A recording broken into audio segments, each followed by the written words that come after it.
Hey guys, welcome back. In this video, I'll tell you a little bit about working with porcelain with these petal plates as an example. Before we get started, here's what you'll need. Porcelain mass, a rolling pin, polyethylene film, something textile and voluminous, a sponge, metal loamer. Also a thin brush, thin stick, and a knife. Porcelain is quite different from other high fire clays like stoneware. The key difference? It's pure white color. Unlike clay, which has extra ingredients, porcelain is made of pure kaolin, making it both strong and incredibly plastic. But it's more expensive. I start by rolling out the porcelain and using a metallic loamer to create a slip.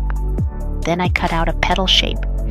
Using a stick and a fine brush, I create subtle detailing on the petal to give it that organic look.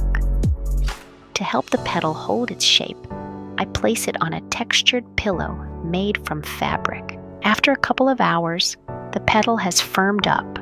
Now, let's make the bottom ring.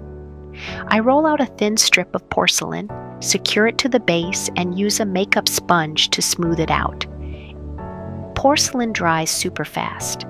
If you need to step away, cover your piece with plastic to prevent it from drying out.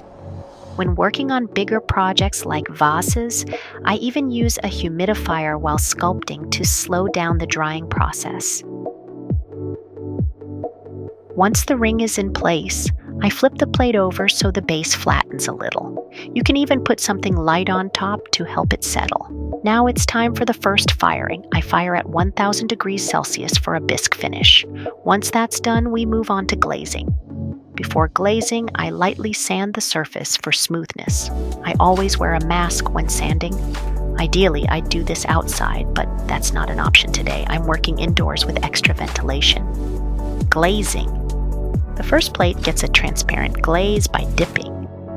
This glaze is super fluid, almost like water. The second plate gets a cloudy, brushed-on glaze. If you're curious about the glaze, drop a comment below and I'll share its commercial name. After glazing, I smooth out any bubbles with my finger to avoid holes after firing. Now into the kiln at 1250 and upper degree for the final firing. And here's the finished product. Porcelain shrinks by about 20% during firing, so keep that in mind when sizing your pieces. My plates lost about 2 centimeters between bisque and final firing. That's it. I hope this tutorial was helpful. See you next time.